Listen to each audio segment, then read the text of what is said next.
Aujourd'hui, c'est la Hiloula, notre vénéré, ce saint, ce grand tzaddik qui était Baba Saleh, Rabbi Israël Abu Hatzera ben Isha.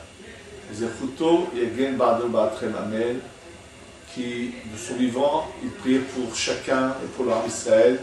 Et j'espère, Verdaï, c'est sûr, qu'il fera des filotes là-haut pour nous, pour tout l'Arab Israël et pour chacun en particulier.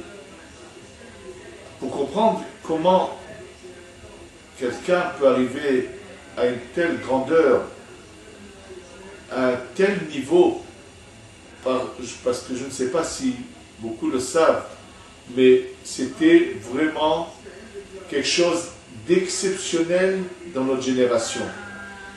Une telle grandeur, elle n'existait pas dans notre génération.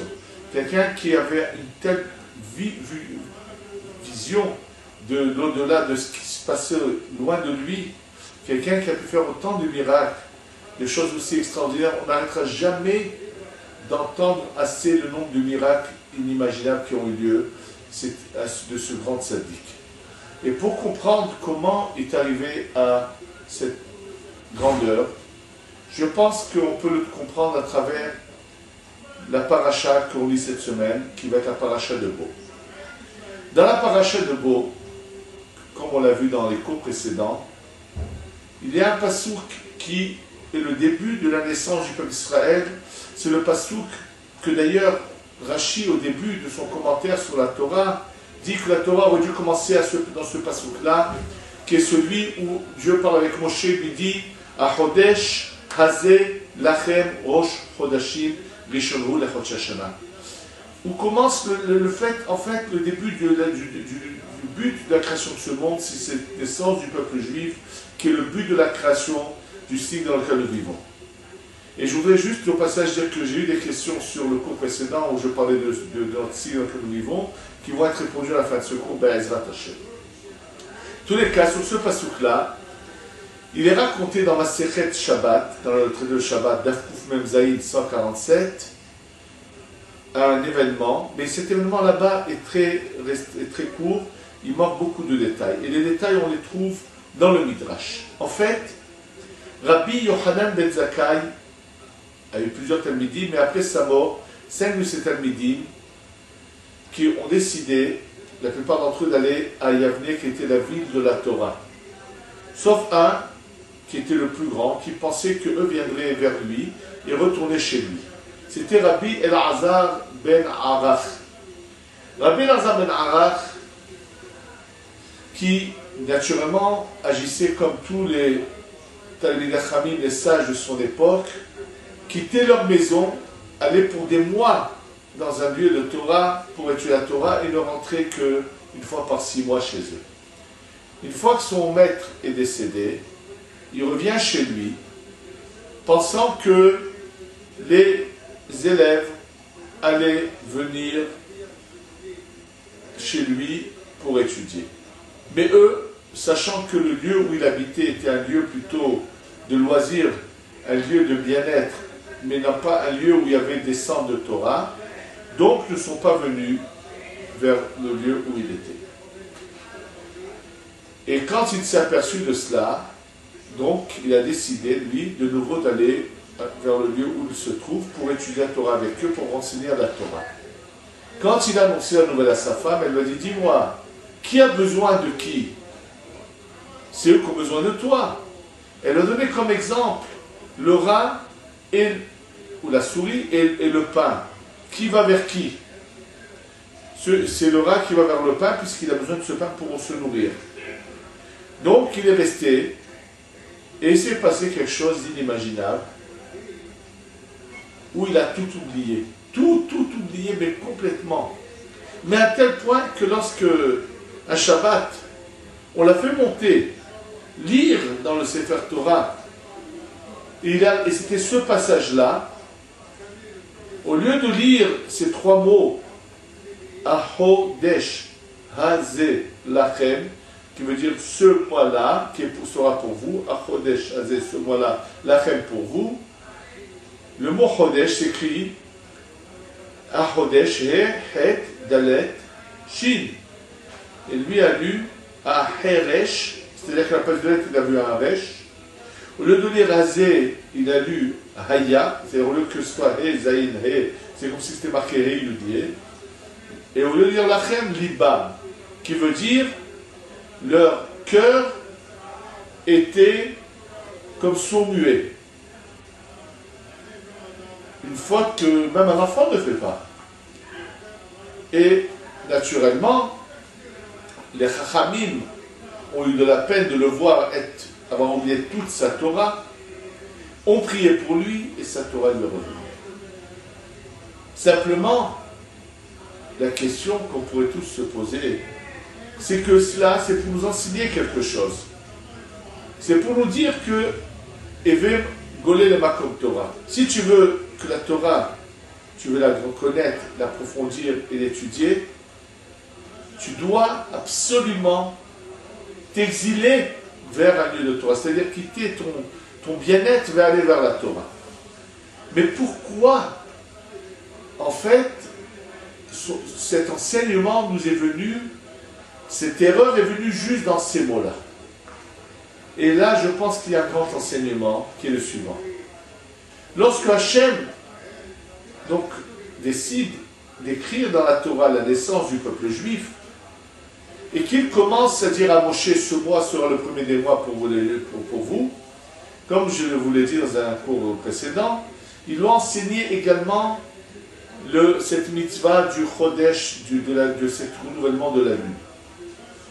En fait, il y a un message très important. Il y a deux manières de vivre la Torah. Il y en a qui, ils ont appris jusqu'à la bar mitzvah, puis ils ont suivi un peu des choses, ils connaissent. Même ceux qui pratiquent, qui font tous les jours leur prière, qui observent le Shabbat, mais qui font ça comme des robots, comme des automates, c'est-à-dire quelque chose qui se revient tous les jours, quelque chose, c'est du connu. C'est pas comme ça qu'on doit vivre la Torah. Il faut que tous les matins, quand je me lève, c'est comme si c'est une nouveauté que je découvre. C'est la première fois que je vais faire ma prière en entière devant un Dieu. C'est la première fois que je vais venir faire la prière. Il faut que tous les jours je vive la Torah de manière, avec un tel amour, un renouvellement constant. Et ça, c'est par ça que Hachem commence son enseignement quand il dit Achodesh Hazeh Lachem Rosh Chodashim. Achodesh, le renouvellement sera pour vous quelque chose de constant. Si vous ne vivez pas un renouvellement constant dans la pratique de la Torah, dans l'étude de la Torah, alors le résultat est que vous êtes comme ce sourd-muet qui est un déséquilibré, qui a un retardé mental, puisqu'il est sourd-muet. Aheresh aya liba. Sachez que Baba Saleh, Zecher Tzadik Vekadosh Tivracha, les innombrables témoignages qu'on a de lui, c'est de cet amour de la Torah, cet amour de Dieu qui était constant. Hier soir encore, j'ai entendu quelqu'un qui raconte qu'à chaque fois qu'il chantait devant lui ce chant qui parlait de la délivrance du peuple Israël par le Mashiach, à chaque fois qu'il le chantait devant Baba Saleh pleurait. J'aimerais voir combien de gens sont capables régulièrement de pleurer parce qu'on n'a pas encore la délivrance. Beaucoup de gens nous parlent du Mashiach. Ils ont fait de saines théories, une récitation. Mais qui sait qui vraiment ne dit pas des paroles qui sortent de la bouche comme une récitation, mais qui pleure à chaque fois qu'on lui parle du Mashiach. C'était ça, Baba Saleh. Cet amour d'Hachem, ce renouvellement constant qui était capable de pleurer tous les jours parce qu'on n'a pas la Géoula. M'a témoigné le Rav Elbaz, que je connais, Rav Oren Elbaz, a raconté ce qu'un de ses beaux-frères lui a dit, qui a passé une nuit dans la maison de Baba Saleh à Netivot. Il était parti spécialement là-bas, comme ils étaient proches, puisque lorsque Baba Saleh venait à Tveria, il allait chez eux, donc lui a eu cette chance de pouvoir dormir dans la maison de Baba Saleh. Il a fait ça pour une raison. Il voulait voir qu'est-ce que Baba Saleh fait la nuit. Et à sa grande stupéfaction, quand tout le monde dormait, lui s'est levé, il a entendu des paroles sortir de la pièce où Baba Saleh dormait. Il s'approche de la pièce, de la porte, il l'entend parler en pleurant. Et il disait, il se parlait à lui-même, tu n'as pas honte. On vient, on te demande des brachot, on t'embrasse la main, on te prend pour un tzaddik, et tu es tellement bas. Comme ça, Baba Saleh toutes les nuits se parlait et pleurait. C'était quelqu'un qui constamment vivait l'amour de Dieu. Il n'y avait pas un instant où Hachem n'était pas présent à son esprit. C'était quelqu'un qui avait un tel attachement à Kadosh Baruch Hu, et à côté de cela, une telle modestie. Une telle modestie. Combien on devrait apprendre de sa modestie? Combien ça devrait nous ouvrir les yeux, nous faire nous montrer qu'on devrait se cacher, on devrait avoir honte si on reçoit des honneurs, si un tel homme, un tel saint pleurait qu'on lui fasse des honneurs, où on devrait se mettre nous-mêmes. Ça, c'est le premier côté extraordinaire de Baba Saleh. Et sur le deuxième côté, pour le comprendre, je voudrais vous raconter une histoire que j'ai lue dans le Sefer Shomer Emunim de Rabbi Aaron Rata. Dans le Sefer Shomer Emunim, pour nous expliquer quelque chose, il raconte quelque chose qui s'était passé en Europe il y a peu plus de 100 ans, à l'époque de ce grand tzaddik, ce grand amour qui s'appelait le Rabbi Israël Me'apta, qui a écrit un livre qui s'appelle Ohev Israël. À l'époque du Ohev Israël Me'apta, qui était un des plus grands mourir de sa génération, le Ohev Israël Me'apta avait entendu parler de quelqu'un qui vendait du vin, donc un simple employé de quelqu'un qui avait une petite boutique dans laquelle il vendait du vin. Et quand les gens lui demandaient des brachot, ce qu'il disait se réalisait. Et ça avait surpris le Rav. Il a dit, il faut que je voie d'où vient cette force de cet homme. Est-ce que c'est de la kedusha, de la sainteté, ou bien chas v'shalom, ça peut venir de l'autre côté du mal, puisqu'il y a malheureusement aujourd'hui beaucoup de charlatans qui vont même voir malheureusement des sorciers de toutes les catégories, même des sorciers arabes, et qui apparemment font des choses extraordinaires ou disent des choses aux gens, mais viennent de ce qu'on appelle la Sitra Achara. Et il y en a malheureusement, et ça existe malheureusement. Et donc c'est pour cela que le Rabbi Me'apta voulait aller voir et s'assurer, est-ce que cet homme-là, ce pouvoir qu'il a, vient de la Kedusha, dans ce cas-là, comment est-il possible qu'un homme si simple, qui n'est pas toute la journée dans la Torah, qui n'est pas apparemment si proche de Dieu, peut faire de tels miracles, ou bien c'est que malheureusement il est attaché au mal. Le Rabbi Israël Me'apta donc est parti rendre visite à cet homme et a été accueilli chez lui, et il n'a rien vu. D'un côté il ne voyait pas de mal, mais de l'autre côté il ne voyait pas une grandeur chez ce personnage qui aurait pu faire en sorte qu'il puisse faire de tels miracles. Donc comme il voyait qu'il ne trouvait pas la solution, après quelques jours il a dit, dis-moi, d'où te vient apparemment cette force? Et il a répondu, cet homme, que dans sa vie, quand avec ce avec quoi il gagnait son argent, c'est cette vente de vin, il avait une fois perdu de l'argent, et donc il n'avait plus la possibilité d'acheter pour revendre, et il était vraiment en gros problème.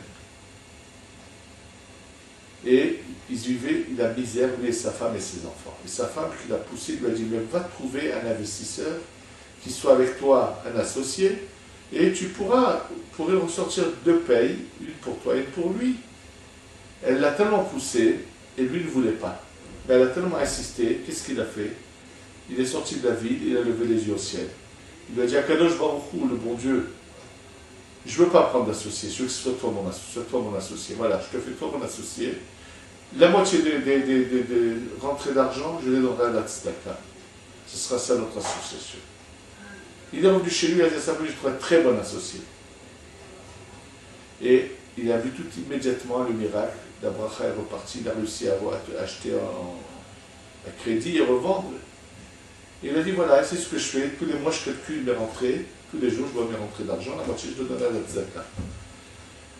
Le Rav Israël Mapta a dit, ah, maintenant je comprends. Bien sûr, comme tu t'es associé à Dieu, donc tout ce que tu veux faire, Dieu l'exauce. Sachez que quand je suis arrivé en 1976 en Israël, je ne me souviens pas si c'était un mois ou deux après, c'était en fin 76, on a entendu quelque chose d'extraordinaire.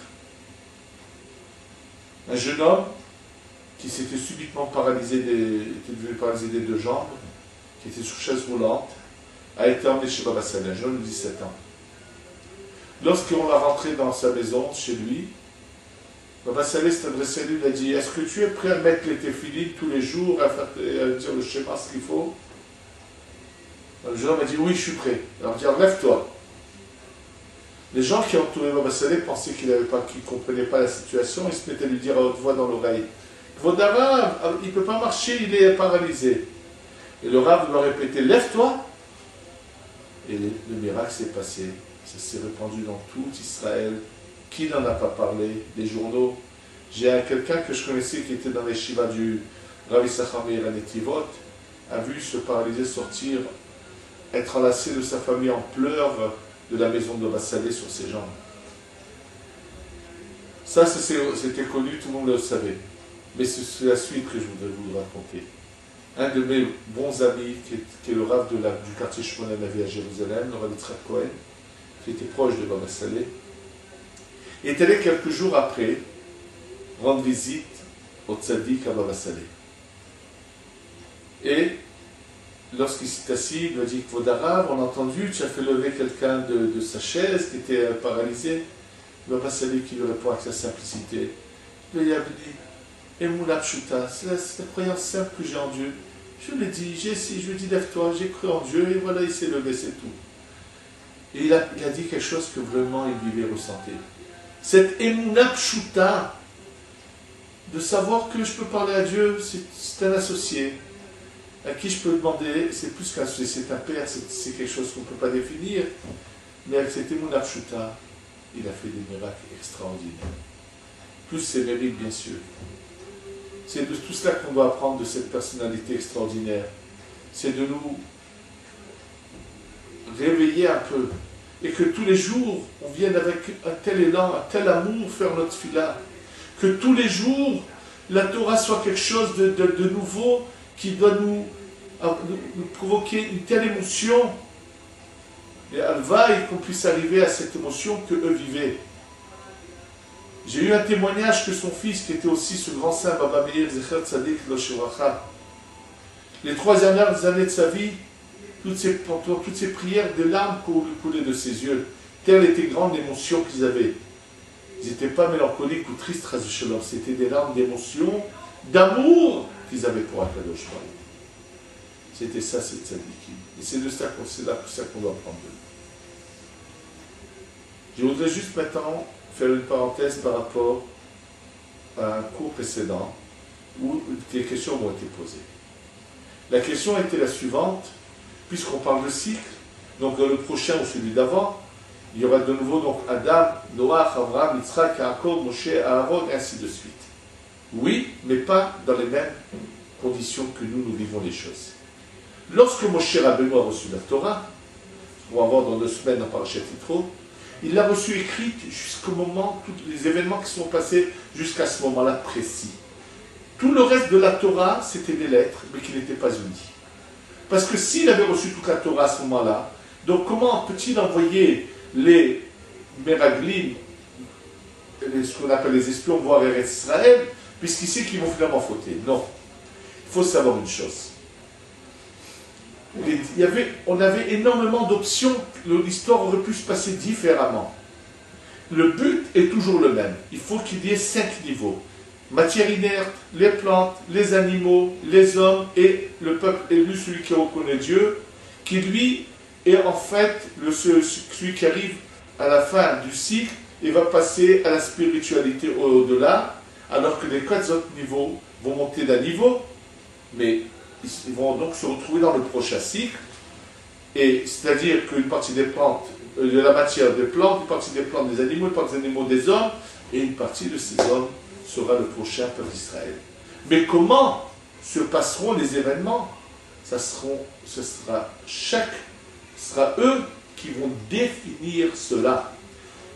Il en est de même pour un homme, rien n'est défini. C'est à chaque instant que les lettres peuvent s'unir différemment.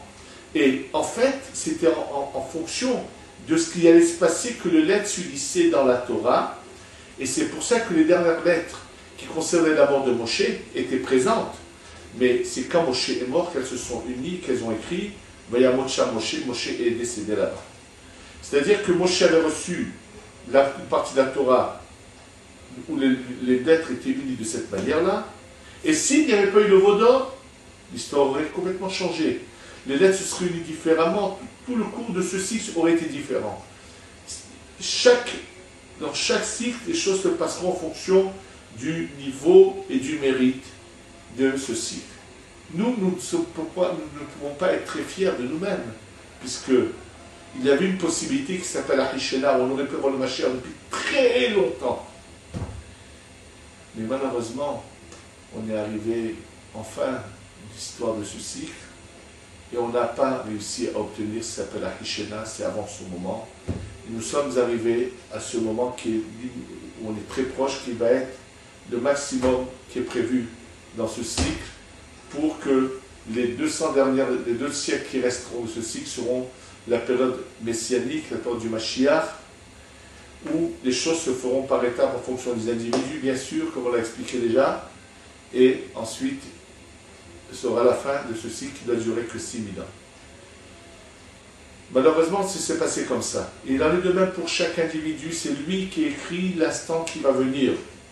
Et pour le comprendre, c'est pour ça que le Sefer Yetzirah nous a donné cette formule de 2 mots qui sont écrits avec les mêmes lettres, mais les lettres différemment mises une à côté de l'autre, vont donner 2 opposés.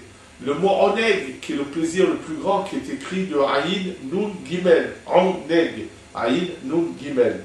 Et le mot qui est la souffrance, Nega, Nun, Gimel, Aïn. Voilà les mêmes lettres, comment elles ont été dites. Dieu n'envoie que de la bénédiction qu'une bonne lumière. C'est nous qui provoquons comment cette lumière va rentrer dans un combiné de lettres, comment ces lettres vont être unies. C'est l'homme qui le provoque. Et chaque instant, c'est l'homme qui provoque l'instant suivant. Comment il sera. Et c'est de ça qu'il faut prendre conscience, se réveiller. Et Be'ezrat Hashem, qu'Hashem nous éclaire, qu'on sache ne pas perdre notre existence, qu'on prenne exemple de ce tzaddik qui était Baba Saleh, qu'on aille dans son chemin et que Be'ezrat Hashem, on réussisse à ne pas gâcher notre vie, mais qu'on réussisse, qu'on arrive au but pour lequel nous avons été créés et qu'on fasse ce que Hashem attend de nous. Amen ve Amen.